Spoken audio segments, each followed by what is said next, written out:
LPU ప్లేస్మెంట్ల రికార్డులు సృష్టిస్తోంది. Final year student 2.5 కోట్ల ప్యాకేజ్ పొందుతున్నారు. 1700 మందికి పైగా ఎల్పీయూ స్టూడెంట్స్ 10 లక్షల నుంచి 2.5 కోట్ల ప్యాకేజెస్ పొందారు. విద్యా విప్లవం ప్రారంభమైంది లవ్లీ ప్రొఫెషనల్ యూనివర్సిటీలో. జీవీఎంసీ పరిధిలో వాటర్ బంద్ కొనసాగుతోంది. ఇదే అంశానికి సంబంధించి మరిన్ని అప్డేట్స్ అందించడానికి బాంబే కాల్ నుంచి మా ప్రతినిధి అనిల్ లైవ్లో జాయిన్ అవుతున్నారు. అనిల్, చెప్పండి, మొదటిసారి చూస్తూ ఉన్నాము జీవీఎంసీ పరిధిలో వాటర్ బంద్ కొనసాగుతుండటం. 3 లక్షల ఇళ్లకు ఈ నీటి సరఫరా బంద్ చేసినట్లుగా చూస్తూ ఉన్నాము. అధికారులు కూడా పట్టించుకోవటం లేదని మహిళలు ఆగ్రహం వ్యక్తం చేస్తున్న పరిస్థితి కూడా మనకు కనిపిస్తుంది. ఏంటి దీనికి సంబంధించి పూర్తి అప్డేట్స్?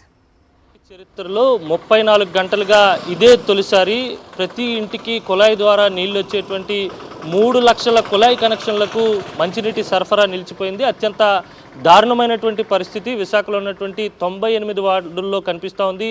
ప్రతి కాలనీలోకి అసలు నీళ్లు రానటువంటి పరిస్థితి. ఏ కాలనీలో చూసినా మహిళలు ఆందోళన చేస్తున్నారు. ఖాళీ బిందెలతో నిరసన చేస్తున్నటువంటి విజువల్స్ని మనం సాక్షి టీవీ స్క్రీన్పై చూడొచ్చు.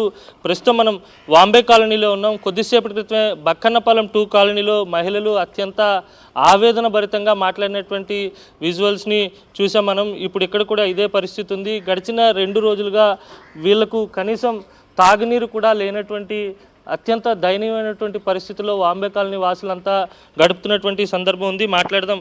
అమ్మ, మీకు ఎప్పటి నుంచి వాటర్ రాలేదు? ఇప్పుడు మీ కాలనీలో ఎలాంటి పరిస్థితులు? వాటరు నేను అటు నుంచి రాలేదండి. కనీసం ఇన్ఫర్మేషన్ కూడా మాకు లేదు.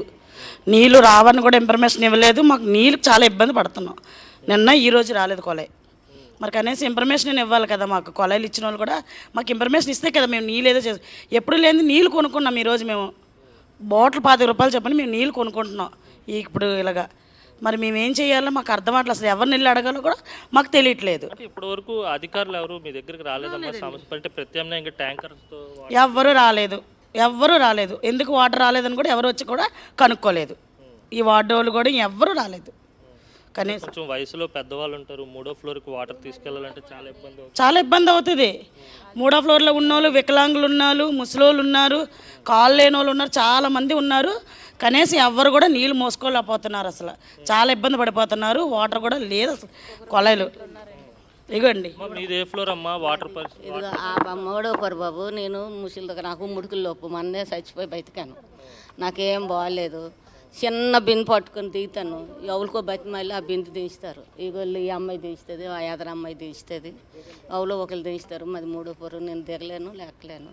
ఇగో టిఫిన్కి అన్ని కాలు వసులుతావని అలాగ వస్తాను. అంటే మరి 2 రోజుల నుంచి నీళ్లు లేవు కదా. మరి నాకు తేరీకి లేవు. కొంచెం బిందు నీళ్ళు ఉంటే అలాగే వాటితోనే సరిపెట్టుకోండి. తాగడానికి ఎలాగమ్మా? బాటిల్ పట్టుకుంటాను. ఇక ఇప్పుడు అమ్మ చెప్పింది కదా, ఇంటికో బాటిల్ వేసుకోండి. ఆ అమ్మ చెప్తే వాటర్ క్యాన్ పిలిపించి మేము డబ్బులతో మేము వేయించుకున్నామండి. మేము కూలాడితే కుండా ఉన్నాం. మేము రోడ్డు డైలీ మేము డబ్బులు ఇచ్చి కొనుక్కోవాలి. మాకు ఎంత కష్టం అనిపిస్తుంది. 3వ ఫ్లోర్ మోసుకోవాలి నీళ్ళు. ఇక్కడ నుండి బోరింగ్ కట్టుకొని మేము బయట నుండి కష్టపడి వచ్చి మేము కష్టపడితే కానీ మాకు పూట గడవదు. మేము వెళ్తేనే మాకు డబ్బులు, లేకపోతే లేదు. సో అందులోని కూడా మేము ఇక్కడికి వెళ్ళి మోసుకొని వెళ్ళి మేము జాబ్ చేసుకొని వచ్చేవాళ్ళంటే మేము తినడానికి వెళ్తేనే మాకు వస్తుంది, లేకపోతే లేదు కదా. మేము ఈ నీళ్ళు మోసుకొని వండుకొని అన్ని చేసి మా పనికి వెళ్ళి రానిస్తారా? రానివ్వరు. వాళ్ళు రానిస్తారు. టైం అయిపోయింది. ఇప్పుడు టైం అయిపోయింది. ఇక్కడ రానివ్వరు. నన్ను ఉండిపోమంటారు. మాకు ఎంత కూలిదాన్ని 300 వాళ్ళు ఇస్తారా? బయట నీళ్ళు కొనుక్కొని మేము నీళ్ళు కొట్టుకొని చేసుకోవాలంటే ముసలాన్ని వదిలేసి ఇప్పుడు నేను రావాల్సింది. ఇంట్లో బాగోని మనిషిని వదిలేసి నేను వచ్చాను. ఇప్పుడు మాకెంత ఇబ్బంది. నీళ్ళ కోసం కనీసం ఇన్ఫర్మేషన్ లేదు, ఏమీ లేదు. కొలాలు రావని కొన్ని కనీసం మంచినీళ్ళు బింది మేము ఉంచుకుంటాం. వస్తాయనేసి మేము మొత్తం 4 గంటలకు 4 గంటలకు చెప్తాడు. వస్తాయని మేము ముందు నీళ్ళన్నీ ఒలిపిసుకుంటే మరి నీళ్ళు అలాగ వస్తాయి సార్. మొత్తం నీళ్ళన్నీ ఒలిపిస్తాం. కొల వస్తుంది కదా ఇంకెందుకు అనేసి. అంటే ఇప్పుడు వరకు చూస్తే 2 రోజులు రాలేదు. ఇంకొక రోజు రాకపోతే ఏంటి పరిస్థితి? మాకు ఇదే పరిస్థితి అండి. ఇంకేం పరిస్థితి అంటే ఇంక చెప్తాము. ఎవరు మాట్లాడి కొనుక్కోండి, మాకు సంబంధం లేదు అని అంటే ఏం మాట్లాడుతుంది సార్? ఇప్పుడు ఎవరైనా వచ్చి అమ్మ మీకు నీళ్ళు వచ్చాయా లేదని ఎవరు కూడా ఇదేనే కాదు సార్, ఇదేనే కాదు, ప్రతిదీ కూడా ఇదేనే కాదు, ప్రతి ఏది కూడా అడగరు వచ్చి. ఇంతవరకు వచ్చి వస్తారు ఆ బస్ స్టాప్ దగ్గరకు వస్తారు, లేదని మాట్లాడి వెళ్ళిపోతారు. ఇంతవరకు ఏ కార్మికులకైనా ఈ చివరి దాకా కానీ ఎవ్వరు కూడా రారు. యాక్చువల్గా అయితే ఎవరు కూడా కనీసం ఈ మూల కోసం మాకు ఎవరో చెప్పిన దాకా మాకు తెలియదు కొలాల కోసం. నిన్న మా ఆయన అక్కడ ఏదో దేనికి కొట్టుకెళ్తుంటే ఇలా కొలాలు రాను మాకు తెలిసింది. లేకపోతే మాకు ఏం కొలాలు వస్తాయని తేమా మాకేంటంటే ఎప్పుడు పైపులు పోతాయి. ఆ పైపుల త్వరగా అందుకు పోయి ఏమో రాలేదని మేము అనుకుంటాం. మా ఆయన నిన్న కొట్టుకొని వెళ్తే ఎవరు అంటుంటే విని మాకు చెప్పాడు ఇలా కొలాలు రావంట 10 రోజులని. అర్ధరాత్రి లేచి తెల్లారు తెల్లజోళ్ళు వేసి నీళ్ళు మోసుకొచ్చింది బోరింగ్ నీళ్ళు. మాకు ఏటండి బాధ లేకపోతే ఆ బోరింగ్ అది కూడా బాగలేదు, ఆ బోరింగ్ బాగలేదు. బోరింగ్ లో మంచినీళ్ళు వస్తున్నాయి. రావండి, బురద నీళ్ళు వస్తున్నాయి, వర్షాలు కదా బురద నీళ్ళు వస్తున్నాయి. మాకు ఈ బోరింగ్ ఆధారం. ఈ బోరింగ్ పోతే ఏటి పరిస్థితి? ఇంకో బోరింగ్ వెళ్తే వాళ్ళు ఊరుకోరు. ఈ పక్క వీధిలో నుంచి ఈ వీధిలోకి వెళ్తే మా బోరింగ్ పోతుంది, మీ ఎందుకు వస్తున్నారు అని అడుగుతారు. అప్పుడు పరిస్థితి ఏంటి? అధికారులు వెంటనే స్పందించమని మేము అడుగుతున్నానండి, డిమాండ్ చేస్తున్నాం ఈ విషయంలో మాత్రం. ఎందుకంటే అక్కడ మాకు నిన్న అటు సైడ్ వెళ్ళానండి ఎండాడ, అక్కడ వాళ్ళు స్టాల్ వాళ్ళు వేసి స్టేజ్లు ఇదేసుకొని టెంట్ల కింద వాళ్ళు ధర్నా చేస్తేనే నాకు నిన్న తెలిసిందండి.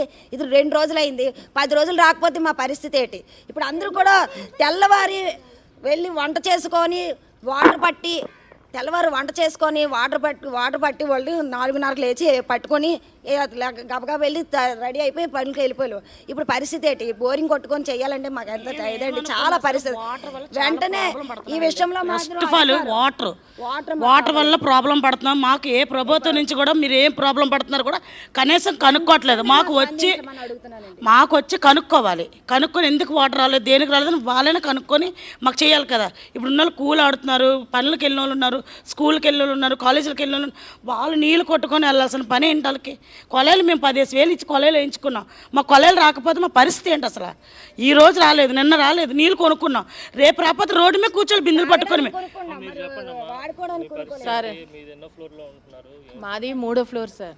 నేను షుగర్ పేషెంట్, నాకు కిడ్నీ ప్రాబ్లం కూడా ఉంది. నీళ్ళు తెచ్చుకోలేను. 25 రూపాయలండి ఒక డబ్బా. మంచినీళ్ళు మోసుకొని పైకి వెళ్ళాలంటే చాలా కష్టం సార్.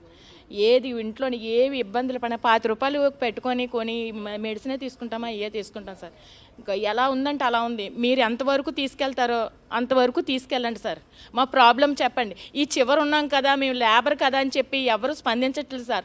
మీకు ఎలా తెలిసిందో మాకు తెలియదు. మా ప్రాబ్లం మీకు చెప్పుకుంటే ఎంతవరకనే వెళ్తారనేసి మేము ఆశతోటి మీకు ఆడ ఎదురు చూస్తున్నాం. మంచినీళ్ళు లేకపోతే ఎలా సార్? ఎలా బ్రతకాలి చెప్పండి? మంచినీళ్ళు తాగడానికి మంచినీళ్ళు లేకపోతే కష్టపడడానికి వెళ్ళగలమా? స్నానం చేయకపోతే అవుతుందా? తిండి తినపోతే అవుతుందా? ఏటవుతుంది సార్? ప్రతిదానికి వాటర్తో సంబంధం ఉంటుంది. వాటర్తో సంబంధం లేకుంటే ఏ పని ఉన్నది సార్? ఏ పని చేయగలము? ఏ పని చేయలేము. తెల్లవారితే నీళ్ళతోటే సంబంధం ఉంటుంది సార్. అలాంటిది లేకుంటే మాకు ఒంట్లో బాగలేకుంటే, షుగర్ పేషెంట్లు మాకు ఒంట్లో బాగాలేకుంటే ఉన్నాం. ఏం ముసలోళ్ళు ఉన్నారు, కాళ్ళు లేని వాళ్ళు ఉన్నారు, చాలా ఇబ్బంది పడుతున్నాం సార్. ఇక్కడ ఎవరు కూడా పోనీ అమ్మ మీకు ఈ ప్రాబ్లం ఉందా, మీకు ఇది చేద్దాము, లేకపోతే మనకు నీళ్ళు వస్తాయి. కొలాయిలు ఒక ఆలు వచ్చినా కూడా అరగంట కూడా ఉండదు సార్. కొలాయి వస్తుంది, వస్తే 20 నిమిషాలు తప్ప ఎక్కువ ఉండదు సార్. ఈ లోపు చిన్నదారు వస్తే ఒక 4-5 బిందులు లేకపోతే ఒక డ్రమ్ము నిండుతుంది సార్. అంతకు మించి నీళ్ళు కూడా ఇబ్బందే సార్. ఫస్ట్ నుంచి ఇబ్బందిమే, ఇప్పుడు పూర్తిగా ఆ నీళ్ళు కూడా రాకుండా చేశారు సార్. మరి ఏమైందో ఏటో తెలియదు. కొన్ని కొలాయి వచ్చిందా, లేకపోతే స్పందించడమో, లేకపోతే అమ్మ మీకు ఇలా నీళ్ళు ప్రాబ్లం ఉంది కదా, పోనీ ఒక 2 వాటర్ బాటిల్ పంపిద్దామా, లేకపోతే ఏటనేది సార్. జనాలు చనిపోతారు సార్. ఇలా అయితే మాత్రం కంపల్సరీగా చనిపోతారు సార్. ప్రభుత్వం ఎలాగైనా స్పందించి మాకు నీళ్ళు ఇప్పించే దాహం తీర్చండి సార్. మాకు దాహం తీర్చండి. మీ వయసు ఎంత? మీరు ఏ ఫ్లోర్ లో ఉంటున్నారు? మంచినీళ్ళు సచివాలయంలో ఉంటున్నాం బాబు. ఎక్కడ పెళ్ళిళ్ళు అయిన కాంచి ఇప్పుడు దగ్గర 14 సంవత్సరాలు అవుతుంది అందులో ఉండి. ఈ సచివాలయం వచ్చింది, కొలాయి మంచినీళ్ళు లేవు.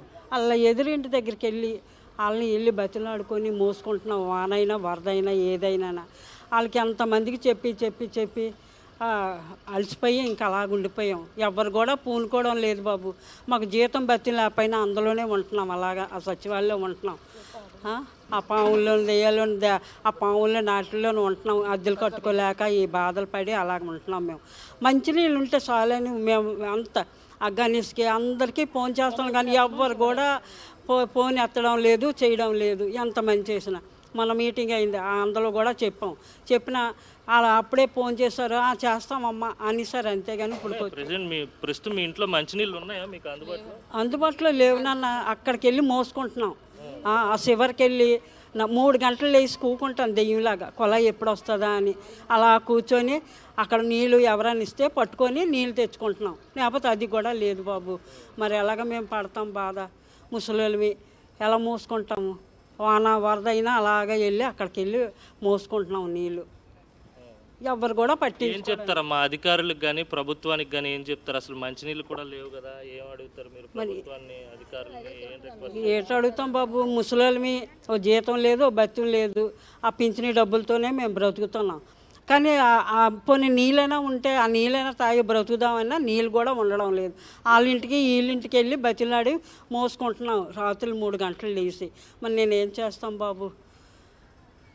ఇది మొత్తం మీద విశాఖలో ఉన్నటువంటి అన్ని కాలనీల్లో అత్యంత దయనీయమైనటువంటి పరిస్థితులు ఉన్నాయి. ఏ కాలనీలో తాగుదామంటే చుక్క మంచినీరు కూడా లేనటువంటి పరిస్థితి. వీరంతా కూడా తక్షణమే మంచినీరు విడుదల చేయాలని ప్రభుత్వాన్ని డిమాండ్ చేస్తున్నారు.